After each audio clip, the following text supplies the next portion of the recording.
bonsoir à tous, vous qui regardez les vidéos, que ce soit le jour ou la nuit, ici Mister Review. Là maintenant, on ne va pas parler de la WWE cette fois-ci, mais bel et bien du côté de la TNA, donc Total Non-Stop Action, pour le show s'intitulait Slammiversary 2026, auquel ça s'est déroulé à Boston, Massachusetts. Donc oui, c'est ce show-là auquel on va parler, et auquel je vais directement... aller directement droit à l'essentiel avec ce show-là. Est-ce que c'était bon? Est-ce que c'était mauvais? Disons qu'il était bon, mais il n'était pas non plus trop dans le côté très légendaire. Je sais pas si c'est moi qui ai un problème avec ça, mais disons qu'il était très bon et rien d'autre à ajouter là-dessus. Mais bon, tout ce que je sais, on va s'attaquer directement dans le pré-show.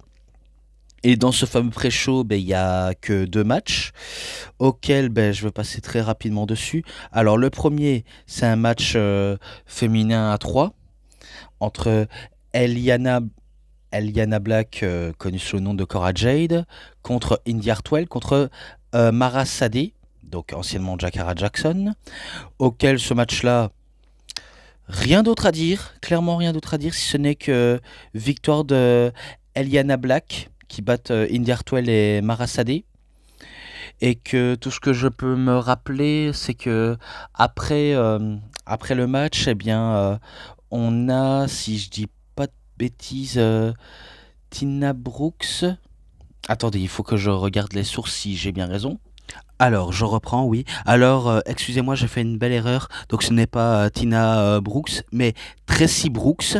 Excusez-moi, parfois les noms, je les confonds toujours, donc toutes mes excuses.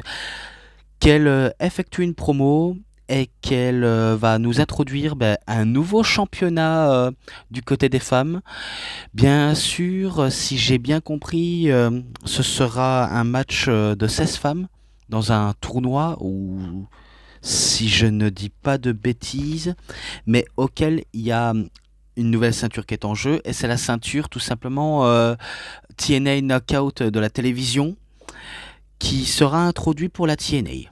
Donc du coup, ok, on va voir à quoi ça pourrait donner, mais ce qui est sûr, c'est que des petites grandes choses arrivent du côté de la TNA. Même si pour l'instant, on ne s'attend pas forcément à du très très lourd, mais curieux de savoir à quoi ça pourrait donner. Puis enfin, le dernier match du pré-show, c'est un match tout simplement simple entre notre catcheur belge bien connu, donc Ricky Sosa contre Eric Young. Donc oui, les deux ont un petit passif et auquel ça va se régler sous le ring. Donc auquel c'est sûr, la foule a choisi son camp, a préféré de scander Sosa, Sosa, bang bang pour notre cher Ricky. Alors que du côté de Eric Young, lui c'est plus le côté heel qui veut casser des nouveaux rookies qui arrivent et qui font déjà le buzz. Et auquel tout ce que je pourrais en dire dans ce match-là, c'est que Sosa va faire le job, pareil pour Eric Young, mais ce sera tout de même Ricky qui va quand même avoir le dernier mot avec, en effectuant sa prise finish, sa Blue Thunder Banks pour la victoire. Donc victoire de Ricky Sosa, hâte de voir à quoi ça pourrait se dérouler avec la TNA, en sachant que Sosa il aura pas mal de tournées, notamment à la HOG, donc House of Glory Wrestling, et d'autres petites structures auxquelles il a mis les pieds mais qu'il est booké, et notamment en Belgique avec la Bodyzoy pour le premier anniversaire. Donc voilà tout, c'est tout ce que je pourrais en dire là-dessus. Maintenant je passe du côté de la carte principale. Je pourrais en citer un peu plus, tout sur la carte principale. Alors tout ce que je sais dans la carte principale, ça s'ouvre en rendant hommage à un catcheur que parfois, je vais pas vous le mentir et je le reconnais, j'oublie constamment le nom, mais si je dis pas de bêtises, c'est Joe Doring qui est décédé très récemment et auquel on le rend hommage à Slammiversary. Et du coup, je me dis, au moins c'est touchant et évident que ça fasse une promo et un hommage envers l'un des catcheurs disparus. Donc voilà tout. Et Par contre, je vais encore revenir parce que j'ai un tout petit bout, un tout petit doute, excusez-moi. Eh bien, effectivement, oui. Il- Je ne m'étais pas trompé, c'est bien Joe Doering, auquel, auquel on est en train d'effectuer un hommage. Et si je ne m'abuse, il y a également Steve McLean qui va effectuer une promo, je crois, touchant envers, envers le catcheur disparu. Enfin, j'espère que c'est pas du, euh, du trash talk envers la mémoire de Joe Doering. Enfin, j'espère pas. Normalement, dans un truc pareil, eh ben, ça ne se fait pas du tout. Mais là, selon les dires, il effectue une promo et il le rend hommage comme il se doit. Ok. Et du coup, voilà comment s'annonce direct la carte principale en mettant en jeu le titre X-Vision pour l'Ultimate X. Et du coup, les participants donc, que je vais citer, donc il faut que je revienne. Voilà. Donc les participants sont tout simplement Cédric Alexander, donc le champion, contre The Amazing Red, Frankie Kazarian, Leon Slater, Casey Navarro, Mister Elegance et Fabian Eichner. Donc voilà comment tout le reste s'annonce énorme pour ce top honneur et auquel on va voir pas mal de choses arriver en plein match. Que d'équipes ranco, que des spots en tout genre qui fait vibrer la foule. Et ce qui est sûr et certain, c'est que ce soit un public investi ou pas, ils essayent à tout prix de montrer à quel point ils peuvent être aussi réactifs, surtout quand il y a des trucs de dingue qui se passent sous le ring.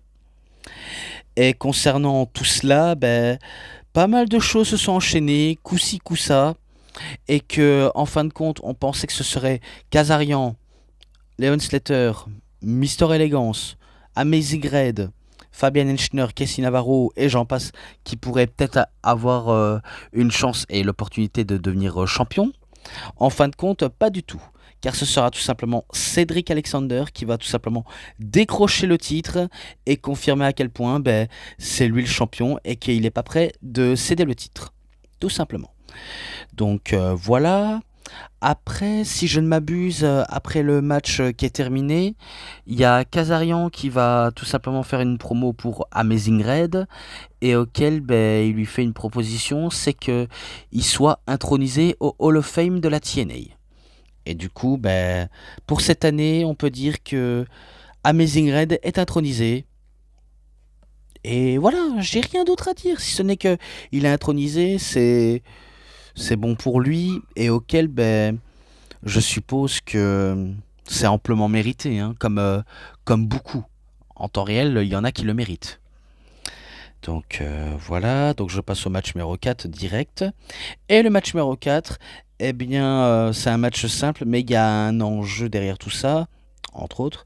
Si Elijah aurait perdu, Francis aurait possédé son nom, son image, son catalogue musical. Ok, donc là, ça parle d'un côté un peu plus musical entre Elijah contre AJ Francis et qu'il était accompagné par Expression. Ok, façon originale de s'appeler comme ça, Expression. Alors que moi-même, mes propres expressions sont pas tellement claires la plupart du temps. J'essaye d'être plus précis, mais à chaque fois, j'ai des petits problèmes de vocabulaire parfois et de l'oral. Pourtant, j'essaye de tout m'améliorer, mais pas évident. C'est pas évident tout cela. Donc, en fin de compte, certes, c'était une lutte acharnée entre les deux hommes. Et qu'est-ce que j'en ai pensé? Disons que c'est pas que j'aime pas forcément trop ce match, c'est juste que c'était un peu parfois un peu bébête, c'est parti un peu sur de mauvaises bases. Même si il y avait pas mal de choses qui s'en est en suivent.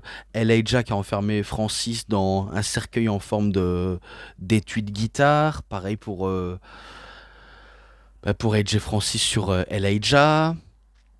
Et vice-versa, si ce n'est que on sait qu'il y a un homme qui pourrait gagner. Et du coup, cet autre homme ne peut être que soit AJ Francis ou Elijah. Et en fin de compte, ce sera Elijah qui aura le dernier mot en battant AJ Francis. Voilà tout. Donc Elijah conserve son image, son catalogue musical et son nom, tout simplement. Donc voilà, pas trop grand chose à en citer là-dessus. Maintenant je passe au cinquième match. Et le cinquième match, c'est un match par équipe pour les titres du monde féminin des knockouts de la TNA. Avec l'équipe The Demon X Bunny. Donc équipe composée de Rosemary et de Ali The Bunny. Si je dis pas de bêtises, c'est la même Bunny qui a été du côté de la EW et auquel elle fait équipe avec Rosemary. Ensuite, elles affrontent The Sister Elegance Brand, donc équipe composée de Hater by Elegance et de M by Elegance, qu'elles sont les championnes féminines des knockouts, accompagnées par le personnel concierge. Donc, ok.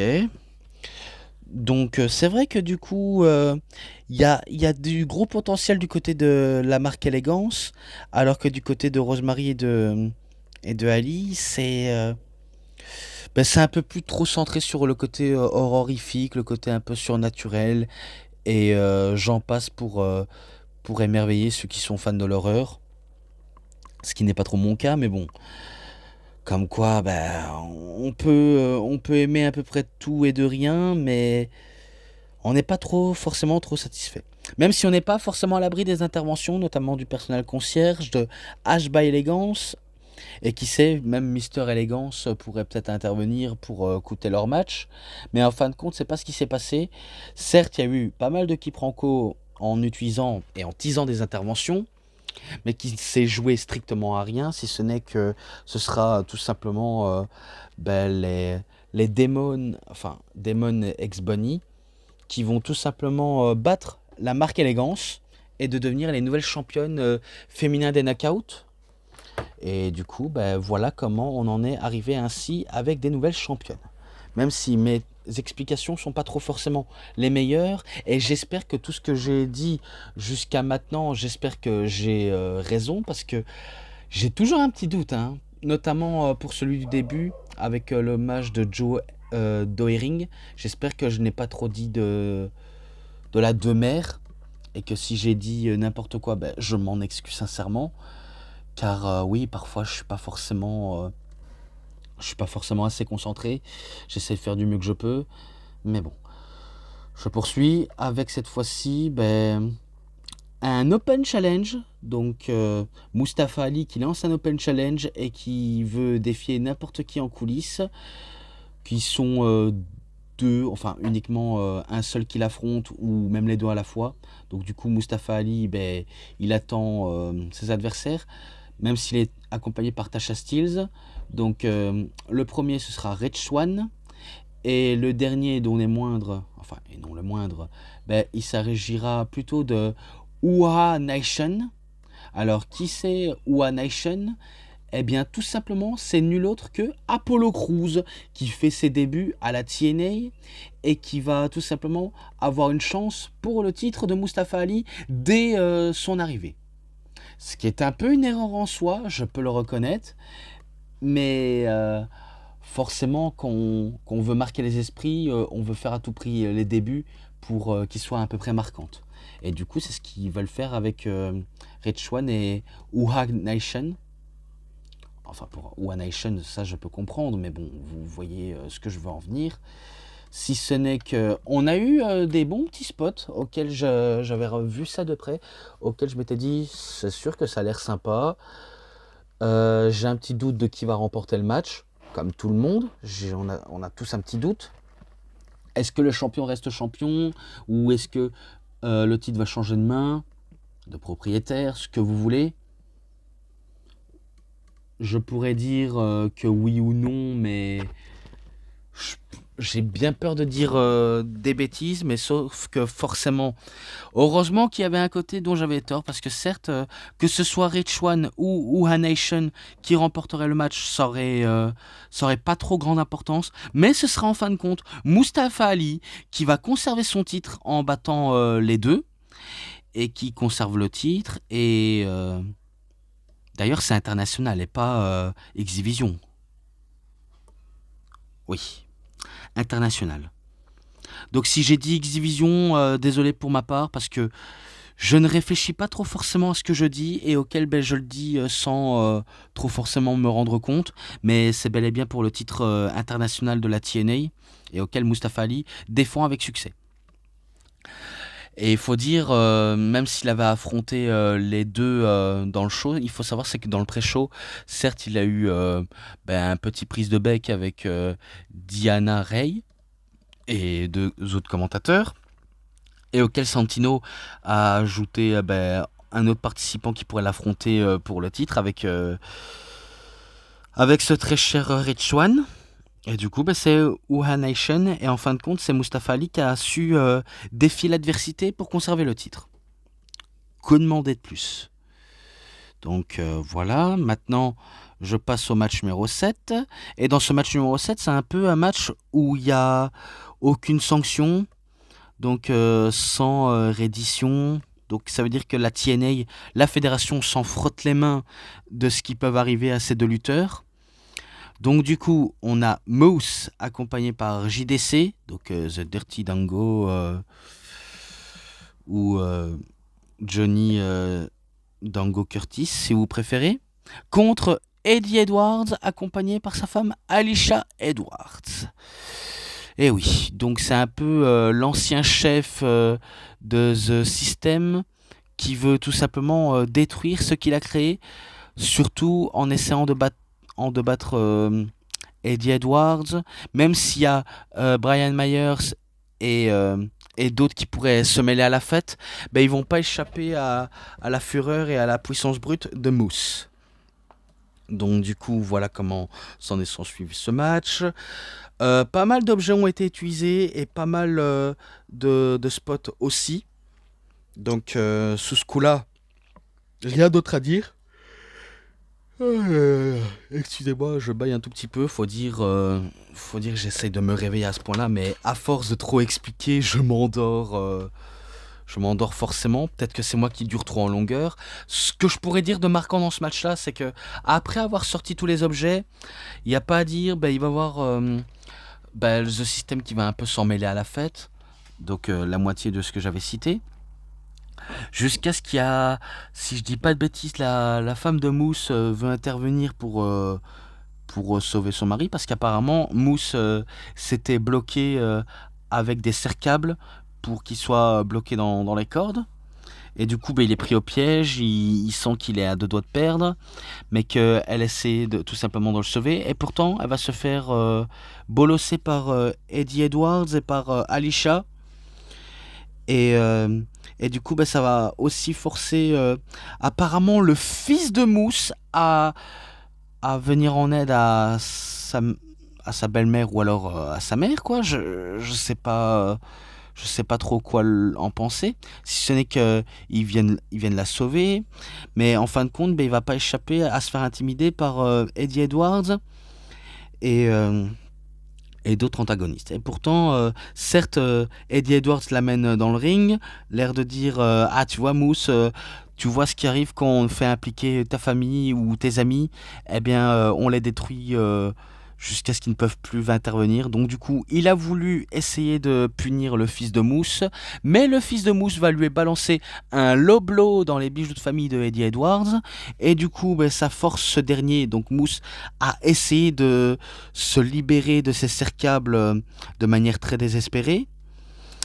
Donc il va réussir, si je dis pas de bêtise, il va réussir à se détacher et il va commencer à être en mode furie, notamment en balançant un spear. Donc à répétition, il me semble, vu comment Eddie Edwards l'a énervé Moose. Mais ce sera en fin de compte tout simplement Moose qui va remporter le match en l'honneur de JDC et en l'honneur de sa famille, tout simplement. Donc victoire de Moose, je passe au match suivant. Et le match suivant, c'est pour le titre féminin des knockouts de la TNA, entre Xia Brookside contre Lei Ying Lee. Et du coup, forcément, le titre est en jeu entre deux amis qui sont devenus de véritables ennemis. Oui, parce que dans le contexte de cette rivalité, c'est parce que Xia Brookside a décidé de trahir Lei Ying Lee pour tout simplement son seul et unique objectif, devenir championne féminin des knockouts. Et du coup, ben, elle a utilisé une tactique dont on ne voit beaucoup trop souvent, enfin on le voit beaucoup, et auquel, ben, quand on fait que voir la même recette de ce qui se passe du côté WWE, AEW et maintenant ailleurs, là on se dit c'est trop répétitif. Il faut essayer de se rénover parce que là c'est trop répétitif. Donc du coup dans ce match-là, je veux pas dire qu'il était très mauvais, c'est juste que il il n'y a pas trop eu grand chose à trop en citer, si ce n'est que ok ça peut être bon, mais pas trop forcément emballant pour certains. Si ce n'est que Lei Yingli, elle a la responsabilité, c'est de conserver son titre et ne pas laisser Xia Brookside prendre le dessus. Même si Xia est un peu en mode tête baissée, un peu rentre dedans, je ne veux pas céder face à la pression d'une championne. Je veux moi-même devenir championne, quoi qu'il arrive.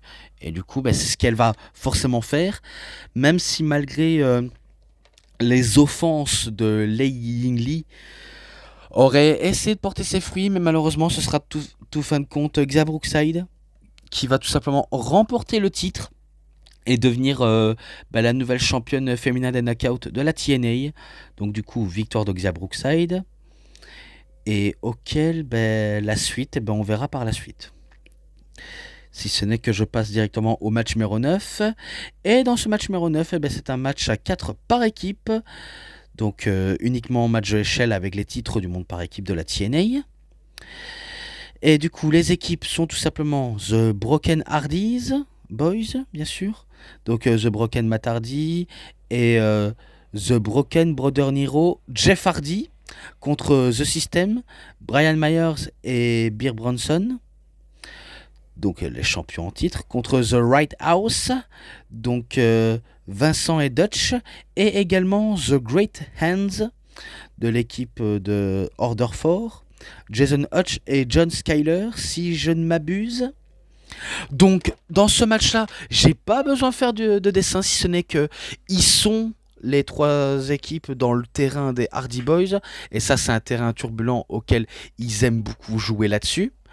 C'est-à-dire des échelles, et si on veut introduire des objets, des tables ou des chaises, tout est légal dans ce match-là, même si c'est pas un TLC, mais ils en sont capables de sortir plusieurs objets improbables et auxquels, ben, c'est sûr, on s'attend ben, à du extreme dans le bon sens du terme, et pas du extreme en mode gore. Là, c'est vraiment du extreme spectaculaire. Donc on a tout à attendre de ce match-là, si ce n'est que des spots en a enchaîné auxquels ben, on peut pas trop forcément les compter un à un parce que c'est déjà trop assez, assez fatigant pour moi à parler de ça, si ce n'est que il y a eu des tas de trucs, ok, toutes les équipes se sont succédées, mais celle qui va ressortir grandie de ce match-là en battant les trois autres équipes, bah, sans trop faire de chichi, mais ce sera tout simplement bah, les frères Hardy qui vont remporter les titres de la TNA.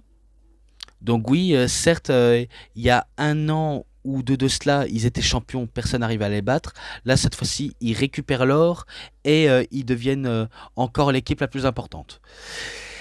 Est-ce qu'à l'avenir, il y aura d'autres équipes établies pour les battre? Parce qu'en sachant que je pense pas que les Hardy vont encore durer très très longtemps en tant que champions. Enfin, je dis ça alors que tout est possible. Mais ce qui est sûr, c'est que c'est eux les nouveaux champions et auxquels ben, ils vont rester. Jusqu'à ce qu'il y ait une autre équipe qui les batte. Tout simplement. Et maintenant, ben, je passe directement au match numéro 10 qui est le main event.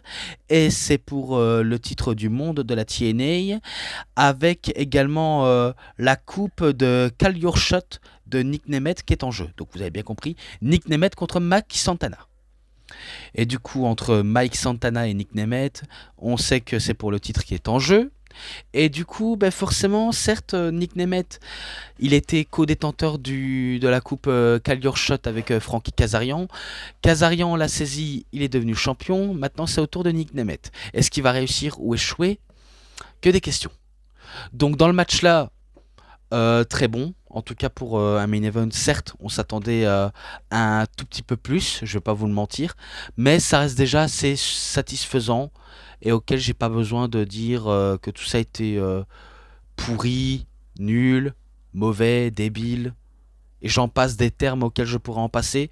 Mais ça me fatigue, hein, ça me fatigue de dire tout ça en longueur de ce que j'en pense de ce match-là, si ce n'est qu'il était bon et auquel pas trop grand-chose à en citer. D'ailleurs, maintenant, dans chaque vidéo, je pense qu'il faudrait que j'arrête d'essayer de me forcer en disant un truc a été super, un moment marquant a été génial.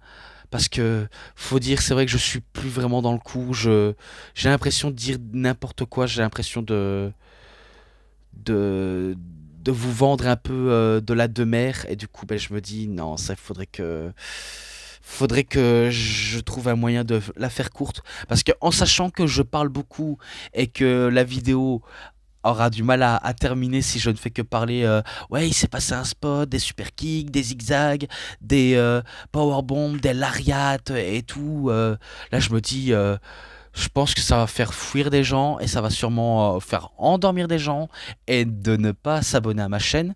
Pourtant, je sais qu'il y en a qui s'abonnent et qui se désabonnent, hein. Je je vais pas le prendre ça en mal. C'est juste que, bien sûr, moi, je peux pas contrôler n'importe qui. Donc, qu'est-ce que vous voulez que je dise? Ce n'est que je m'attendais quelque part à Mike Santana, qui conserve son titre, et que Nick Nemeth, eh ben, il aura raté l'occasion de la chance avec le Callure Shot. Mais en fin de compte, pas du tout. Car certes, Nick Nemeth va saisir l'occasion, va faire ces fameuses manœuvres auxquelles ben, ils sont propres à lui, effectuer un zigzag et tout simplement clarifier le match en faisant le compte de 3 pour la victoire. Donc c'est Nick Nemeth qui devient le nouveau champion du monde de la TNA pour la deuxième fois et auquel ben, c'est lui qui va conclure Slammiversary. Même si je vais pas mentir, en plein match, il y avait également l'intervention de Ryan Nemeth qui va forcément porter ses fruits et obliger Nick Nemeth à effectuer le finish et également de tout faire pour gagner. Et voilà comment on en est arrivé là avec un Nick Nemeth qui triomphe en tant que champion du monde et auquel ça s'arrête ici. Et maintenant, ben, je passe directement à la conclusion de ce très cher Slammiversary. Donc j'espère que tout ça vous aura vraiment bien plu et que moi j'essaie de prendre du plaisir à en parler, mais plus j'en parle de tout ce qui se passe des spots et des promos auxquels on avait eu, notamment avec le décès de Joe Doering, j'ai plus peur toujours de me tromper que faut dire, je vais vous dire un petit truc, que ce soit TNA ou à AEW, sachez qu'avant tout, je les ai pas gardés le show global de manière très complète. En tout cas pour la TNA, mais également pour la AEW, j'ai, faut dire depuis que ce n'est plus sur Thriller TV et que maintenant il faut faire ça sur myaew.com et auquel je me dis, ouais mais par contre le prix, il est pas forcément dingue, hein. Et et aussi, les systèmes pour avoir accès, c'est pas forcément facile pour moi. Il faut que j'essaie de trouver une petite facilité qui permet pour moi d'essayer d'arriver.